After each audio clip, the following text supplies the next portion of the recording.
अस्सलामुअलैकुम दोस्तों, कैसे हैं आप सब। मैं आप सबको यूट्यूब चैनल इंग्लिश लिटरेचर पे वेलकम कहती हूँ। हम जो टॉपिक आज के लेक्चर में कवर करने जा रहे हैं that is the sound and the fury by William Faulkner. हम लोगों ने प्रीवियस लेक्चर्स के अंदर वन बाय वन पहले इसका राइटर इंट्रोडक्शन कवर किया, टाइटल सिग्निफिकेंस कवर किया, इसके की इफेक्ट्स, इसके इंपॉर्टेंट थीम, इसका हिस्टोरिकल बैकग्राउंड, इसके करेक्टर्स, ये सब कवर कर लिया हुआ है हम लोगों ने। और आज के इस लेक्चर के अंदर हम लोग इसकी क्रिटिकल समरी कवर करने जा रहे हैं। सेक्शन नंबर 1, 2, 3 एंड 4 इनके समरी कवर करेंगे हम लोग इस रिस्पेक्टिव लेक्चर के अंदर। और अगर आपने प्रीवियस लेक्चर्स नहीं सुने तो आपको डिस्क्रिप्शन में इसकी प्लेलिस्ट का लिंक मिल जाएगा, जहाँ पे ओवरऑल सबके सब लेक्चर्स अवेलेबल हैं इस रिस्पेक्टिव नॉवल के। अब टाइम को वेस्ट किए बगैर जो हमारा आज का लेक्चर हम करते हैं शुरू, which is critical summary of the sound and the fury. जैसा कि हम लोगों ने हिस्टोरिकल बैकग्राउंड के अंदर पढ़ा था कि नॉर्दर्न स्टेट्स और साउदर्न स्टेट्स, ये दो स्टेट्स थी, इनके दरमियान में लड़ाई हो गई थी। लड़ाई किस तरह से हुई? लड़ाई की मेन वजह स्लेवरी थी। जो साउदर्न स्टेट्स के लोग थे वो चाहते थे कि स्लेवरी कंटिन्यू रहे, स्लेवरी कभी भी ख़त्म ना हो और हम स्लेवरी से फ़ायदा उठाएं, स्लेव से हम फ़ायदा उठाएं।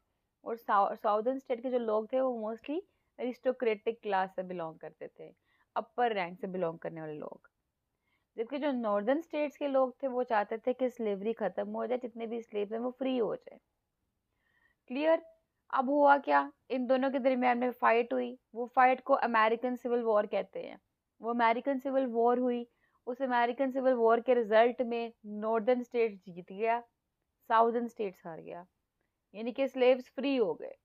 ठीक, उनको आज़ादी मिल गई। और एज अ रिजल्ट क्या हुआ, जो अरिस्टोक्रेटिक क्लास थी अब उनके पास स्लेव्स ही नहीं थे काम करने के लिए। उनको इकोनॉमिक, फाइनेंशियली तौर पे, इकोनॉमिकली और पॉलिटिकली और सोशली डाउनफॉल फेस करना पड़ा, क्योंकि स्लेव्स ही नहीं थे तो काम कौन करता, और काम अगर नहीं हो रहा तो फिर कमा के कौन देता। ठीक, तो हुआ क्या, जिस बेस पे जो अरिस्टोक्रेटिक क्लास थी उनको डाउनफॉल फेस करना पड़ा। अब इसके बाद क्या हुआ, इसके बाद कुछ ऐसे लॉज आए जिन लॉज पे कहा गया कि रेस्टोरेशन की जाए, यानी रेस्टोरेशन एरा स्टार्ट हुआ। किसका? साउदर्न का। यानी साउथ की रेस्टोरेशन की जाए, दोबारा से साउथ को बनाया जाए, जिस बेस पे जो साउथ के ओल्ड ट्रेडिशंस थे और उनका ओल्ड कल्चर था, कस्टम्स थे, उन सबको चैलेंज फेस करना पड़े। और उस बेस पे क्या हुआ, डिक्लाइन हो गया साउथ का। अब यही चीज़ हम इस नॉवल में देखने वाले हैं। इस नॉवल में हमारे पास फैमिली है कॉम्पसन फैमिली। ठीक, अभी जो कॉम्पसन फैमिली है ना, ये अरिस्टोक्रेटिक फैमिली है, अमीर तरीन लोग। और ये फैमिली भी साउथ से बिलोंग करती है। ठीक है, तो यानी इस नॉवल की जो सेटिंग है वो साउथ दिखाई गई हुई है। और इस अरिस्टोक्रेटिक फैमिली ने भी अपने घर कुछ स्लेव्स रखे हुए हैं, जिनमें से दिल से मोस्ट इम्पोर्टेंट करेक्टर है। ठीक है, इस अरिस्टोक्रेटिक फैमिली का जो हेड है वो है Jason third. Full name Jason Compson third. अब ये जो पर्सन है ना, ये पर्सन एक लॉयर है, अल्कोहलिक भी है, यानी कि अल्कोहल लेता है, पेसिमिस्टिक अप्रोच रखता है, हर चीज़ को नेगेटिव एस्पेक्ट से देखता है, साथ ही साथ काफ़ी सिनिकल एटीट्यूड रखता है, अनफ्रेंडली एटीट्यूड रखता है, फिलोसॉफिकल है ये नेचर के अंदर। और ये बहुत अमीर तरीन आदमी था, यानी कि अरिस्टोक्रेटिक फैमिली से बिलोंग करता था, खुद भी एक अरिस्टोक्रेटिक क्लास का पर्सन था। लेकिन जब सिविल वॉर हुई, उस सिविल वॉर की बेस पे इसकी वेल्थ, इनकी मोरालिटी और सैनिटी, इन सब को डिक्लाइन फेस करना पड़ा। रहता कहाँ पे है ये family? Basically Jefferson, JEFFERSON, Jefferson city का नेम है, जो कि मिसिसिपी के में है। और ये मिसिसिपी जो है ये साउदर्न स्टेट का हिस्सा है।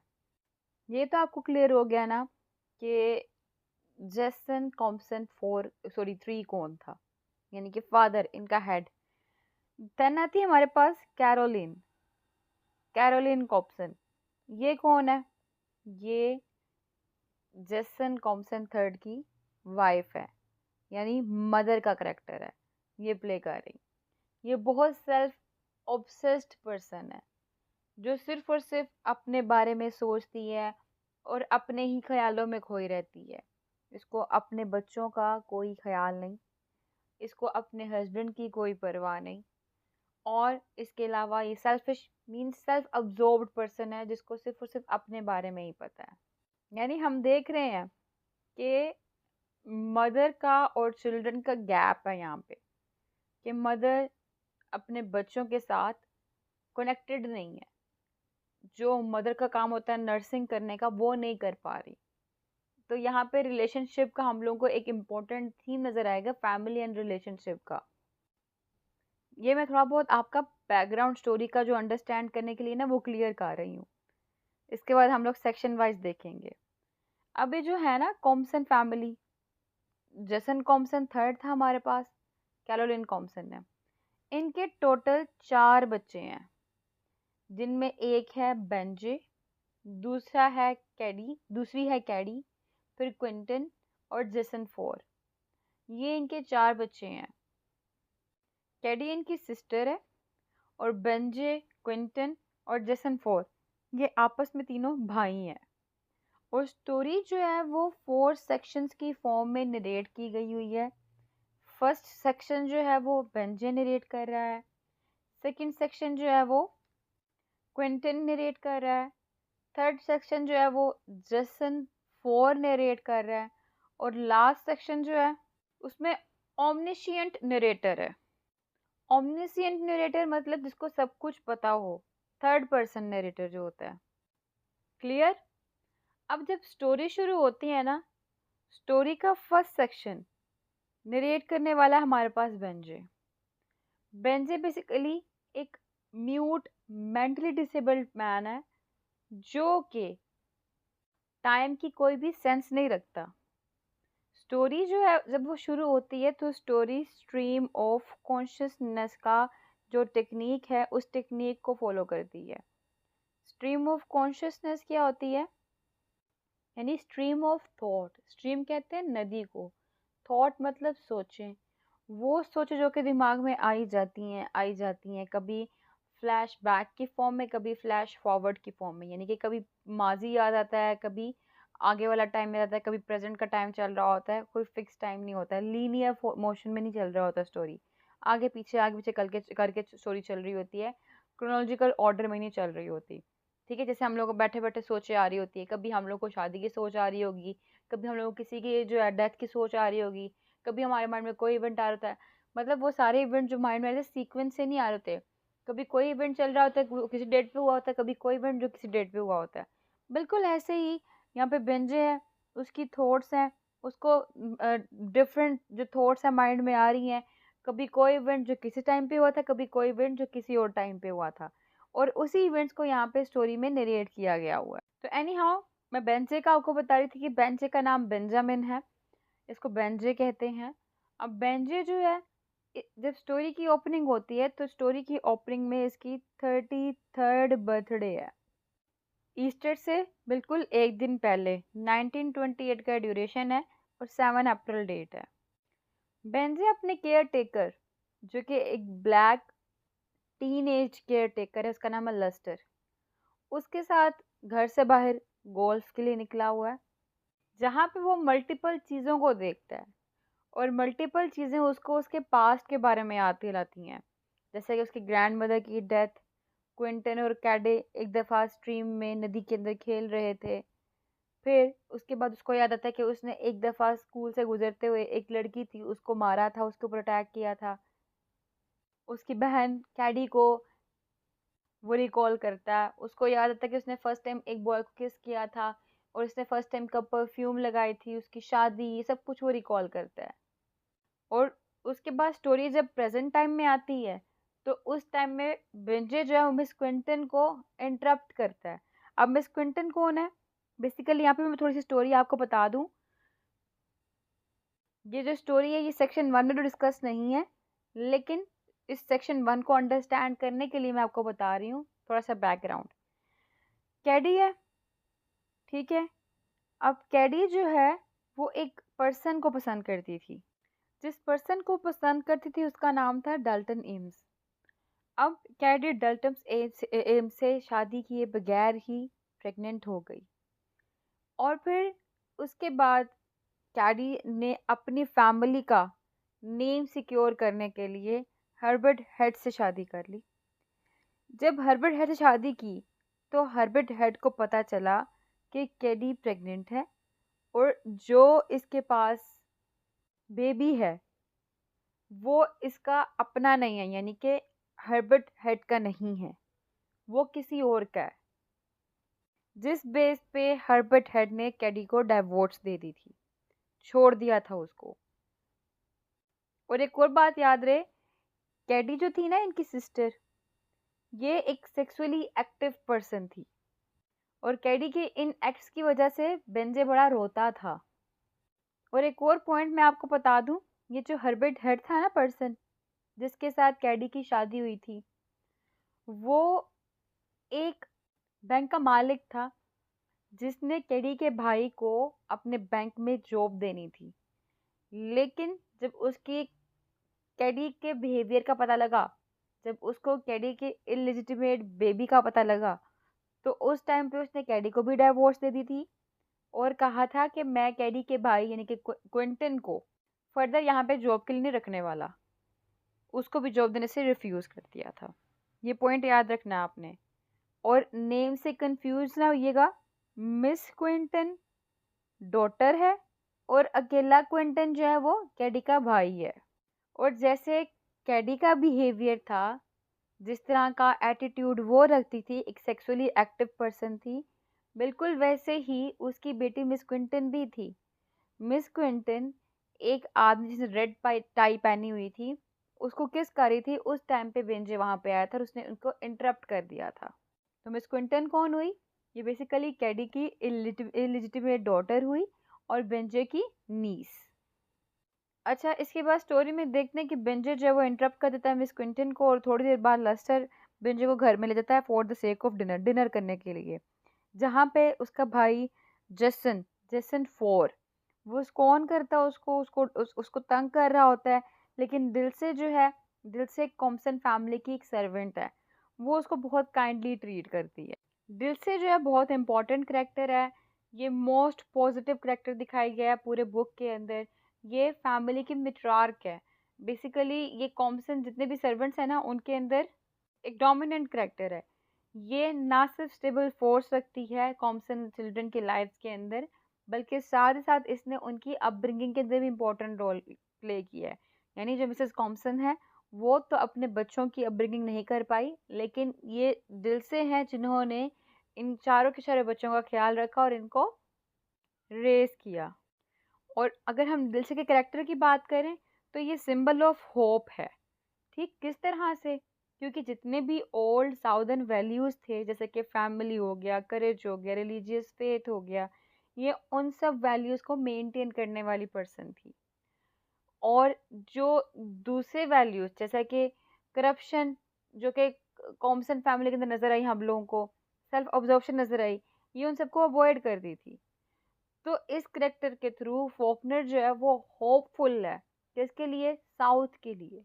ठीक, इसलिए दिल से जो है ये सिंबल ऑफ होप है फॉर साउथ, क्योंकि साउथ के जितने भी ओल्ड ट्रेडिशन वैल्यूज नॉर्म्स सब खत्म तो हो चुके थे, मगर दिल से ने वो सारे वैल्यूज नॉर्म्स एथिक्स सब कुछ मेंटेन करके रखे हुए थे। तो यहाँ पे सेक्शन 1 हुआ एंड, फिर सेक्शन 2 शुरू होता है। सेक्शन 2 शुरू होता है हमारा 6 अप्रैल 1928, जिसको क्विंटन सेक्शन कहा गया है। और हमने जो पिछला सेक्शन पढ़ा था वो 7 अप्रैल था, यानी कि इससे एक दिन आगे का सेक्शन था वो वाला, जिसको बेंजेस सेक्शन कहा गया है। और ये जो है ये एक दिन पहले 6 अप्रैल 1928 की डेट है, जिसको क्विंटन सेक्शन कहा गया है। अब इस सेक्शन में हम क्या देखते हैं? इस सेक्शन में हम लोग को पता लगता है कैडी के बारे में। जो मैंने आपको बातें बताई ना, कैडी कैसी लड़की थी, उसने अपनी वर्जिनिटी लॉस कर ली थी और उसके बाद जो है वो उसको इलिजिटिमेट डॉटर हुई, ये सो ऑन। ये सारी स्टोरी हम लोगों को इस चैप्टर के अंदर, इस सेक्शन के अंदर पता लगती है क्विंटन के थ्रू। ये भी क्विंटन की मेमोरीज के ऊपर चैप्टर डिपेंड करता है, सेक्शन डिपेंड करता है, उसकी मेमोरीज के थ्रू ही नरेट किया गया हुआ है। और जो टाइम एंड मेमोरी है ना, ये इस नॉवल का अगेन इम्पॉर्टेंट थीम भी है। और हुआ क्या था बेसिकली, ये भी मैं आपको बैकग्राउंड क्लियर कर रही हूँ इस सेक्शन को अंडरस्टैंड करने के लिए। जब कैडी ने वर्जिनिटी अपनी लॉस कर दी थी, एक इलीगल रिलेशनशिप के अंदर आके, जब उसको इलेजिटिमेट डॉटर हुई, उस टाइम की बात है, तो उस टाइम पे क्विंटन को बहुत दुख हुआ, बड़ी तकलीफ में वो आया। और वो कॉम्पसन फैमिली का जो ऑनर है उसको खोने नहीं देना चाहता था। उसने ये किया, कैडी के जब फादर कैडी की क्लास लगा रहे थे, ठीक है, उनसे क्वेश्चनिंग कर रहे थे, उस टाइम पे क्विंटन ने सारा ब्लेम अपने ऊपर ले लिया कि ये रिस्पॉन्सिबल है, इसने जो किया है कैडी के साथ किया है। और कैडी इस टाइम अगर जो उसके पास इलिजिटिमेट डॉटर है ना, कहता है वो मेरी बेस पे ही है, यानी वो कहता है ये और कैडी इन्होंने इंसिस्ट किया है। और ये सारी बातें सुन के इसका फादर कहता है आगे से कि वर्जिनिटी जो है ना वो एक मीनिंगलेस कॉन्सेप्ट है। और फादर ये भी कहता है कि मैं सब जानता हूँ किसने क्या किया क्या नहीं किया। उसको पता है क्विंटन जो है वो खुद से कैडी का नाम बचाने के लिए कह रहा है ऐसे। वो क्विंटन को चुप करवा देता है और उसे हॉर्वर्ड में भेज देता है for the sake of studies. और फर्दर अपनी स्टडीज़ के लिए जो क्विंटन है वो हॉर्वर्ड में है। तो अब जो सेकंड सेक्शन शुरू होता है वहाँ कहाँ शुरू हो रहा है, क्विंटन जो है वो हॉर्वर्ड में है और ये स्टोरी 18 साल पहले की है। कब? क्विंटन के सुसाइड कमिट करने से पहले। ठीक, क्विंटन ने सुसाइड कमिट कर ली थी और उसकी डेथ हो गई थी। क्विंटन के पास अपने ग्रैंडफादर की एक घड़ी थी जो कि टिक टिक टिक टिक साउंड प्रोड्यूस करती थी। वो जो टिक टिक साउंड था ना, वो sound again and again Quinton को डराता था और उसको उसकी फैमिली का प्राइड याद करवाता था। क्विंटन इनकी फैमिली का सबसे इंटेलिजेंट पर्सन था, एक ओल्डर बेटा जो कि अपने सिस्टर के सेक्सुअल एक्ट से बहुत ज़्यादा अफेक्टेड हुआ। साथ ही साथ इसके जो फादर का सिनिकल एटीट्यूड था उनसे बहुत ज़्यादा अफेक्टेड हुआ था। फिर वो पॉइंट्स जो कि मैंने आपको स्टोरी का बैकग्राउंड बताया था अंडरस्टैंड करने के लिए, स्टोरी में वो बताया गया है इसके अंदर कि जो क्विंटन है उसको बड़ा दुख हुआ था अपनी सिस्टर की वर्जिनिटी लॉस होने पे। वो बड़ा टॉर्मेंटेड फील कर रहा था अपनी सिस्टर की मेमोरीज़ के ऊपर। और इसी के साथ साथ उसको ये भी याद आता कि उसने अपने पापा के साथ झूठ बोला था अपनी बहन को बचाने के लिए, और ये कहा था अपनी फैमिली के ऑनर को बचाने के लिए। और ये कहा कि इसने और इसकी बहन ने मिलकर इंसिस्ट किया है, कमिट किया। फिर स्टोरी के अंदर यानी कि नरेशन के अंदर इसको अपना कैडी के फर्स्ट लवर के साथ जो इनकाउंटर हुआ था वो याद आता है। फिर उसके हस्बैंड के साथ जो इनकाउंटर हुआ था वो इसको याद आता है।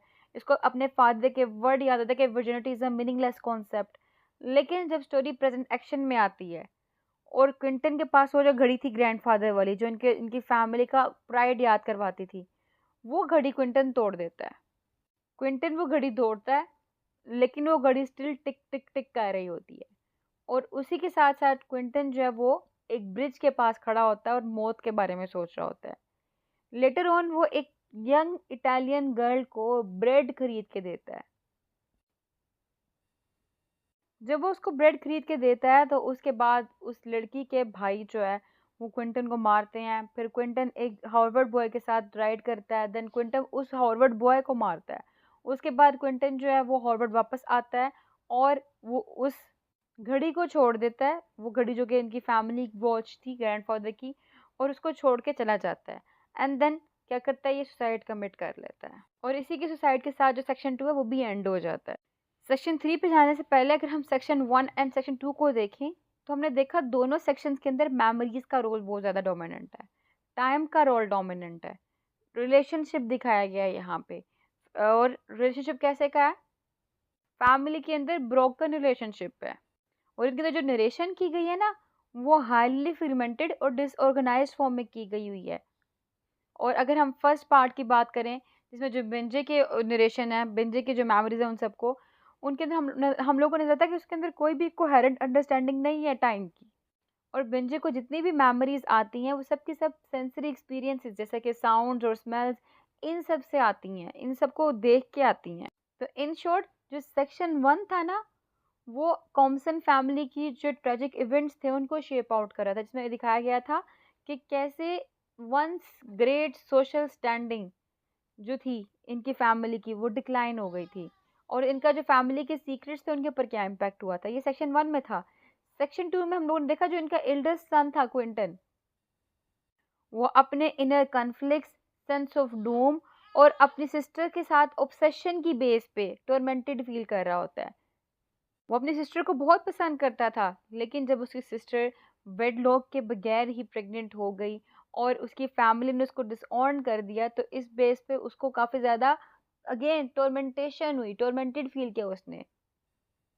और इसमें जो स्टोरी की नैरेटिव थी उसमें से रिवील ये होता है कि जो क्विंटन है वो deep sense of responsibility feel करता है अपनी फैमिली की तरफ और उनके डिक्लाइन की तरफ। उसको अपने पास्ट इवेंट्स के ऊपर बहुत ज़्यादा गिल्ट फील हो रहा था, कैसे उनकी फैमिली पहले वंस प्रोस्पेरियस थी लेकिन बाद में उनको डाउनफॉल फेस करना पड़ा।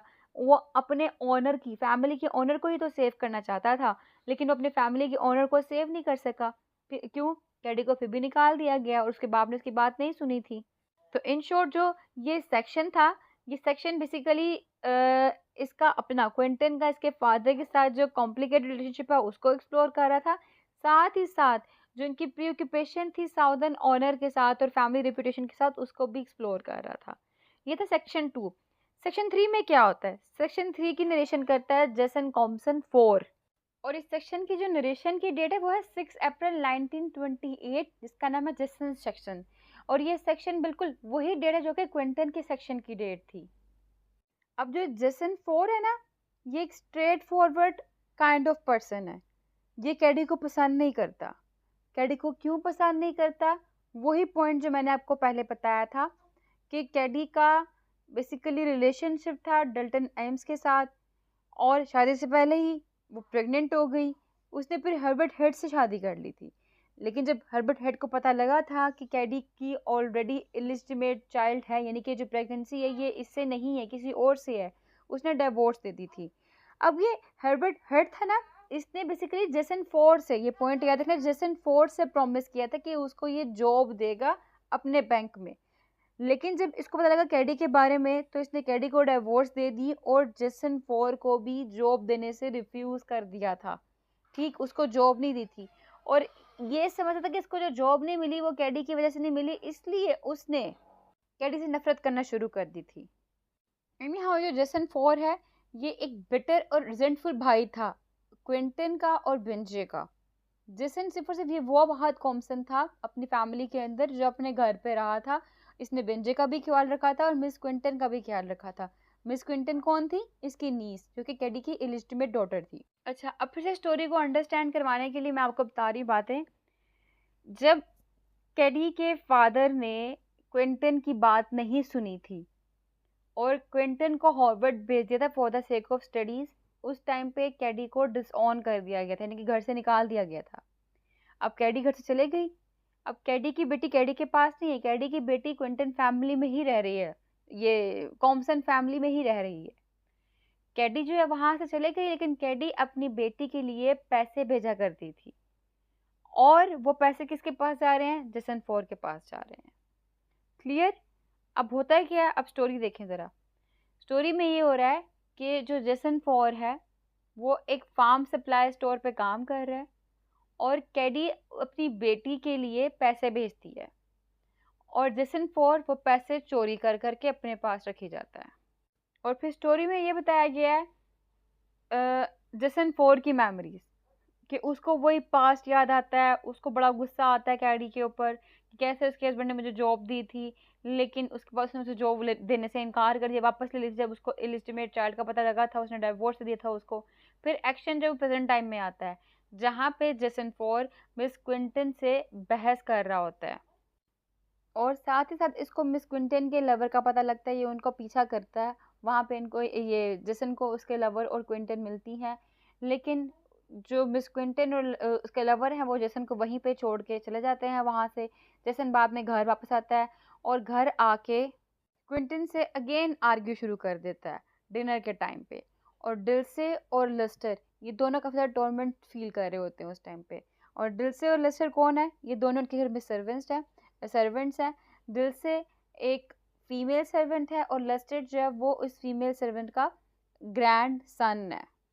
तो इस सेक्शन में हम लोगों ने बेसिकली देखा है कि जो जेसन है वो मिस क्विंटन की लाइफ को और उसके इनहेरिटेंस को कंट्रोल करने की कोशिश कर रहा होता है।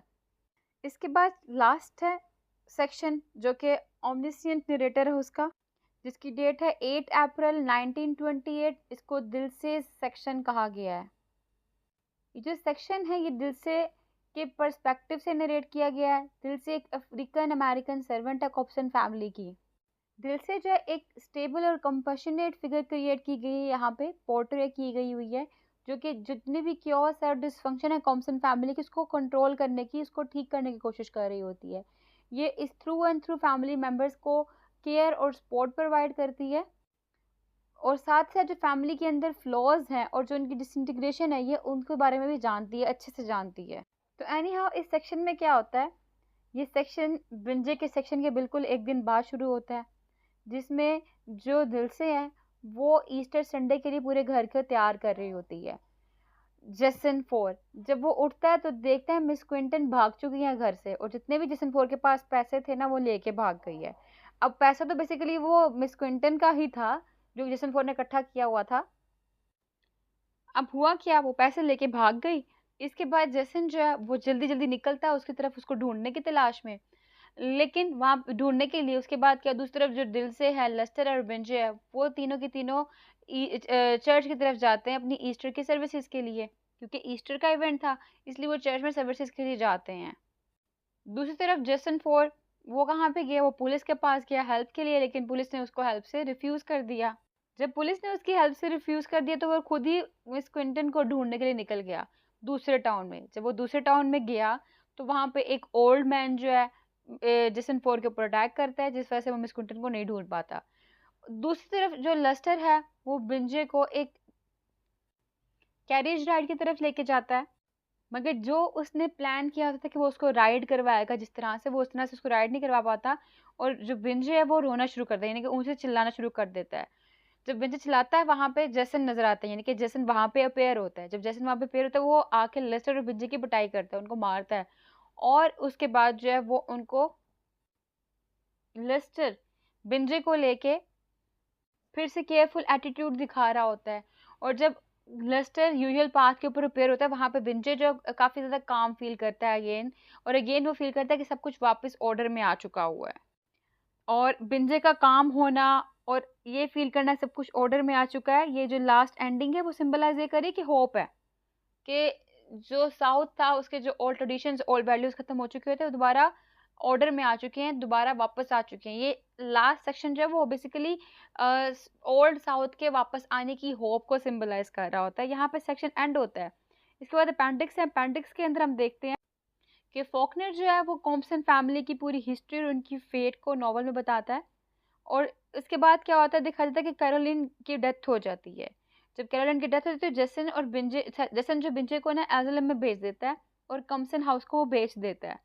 और कुछ साल बाद एक लाइब्रेरियन जो है वो कैडी की पिक्चर मैगजीन में देखती है और वो उसको दिलसे के पास लेके आती है, but Dilsey has no desire to save Caddy as she is better off away from Jefferson, कि उसका जेफरसन दूर दूर होना ही बेहतर है। इसीलिए वो कैडी के बचाने में या उसको वापस लाने के अंदर कोई इंटरेस्ट नहीं दिखाती।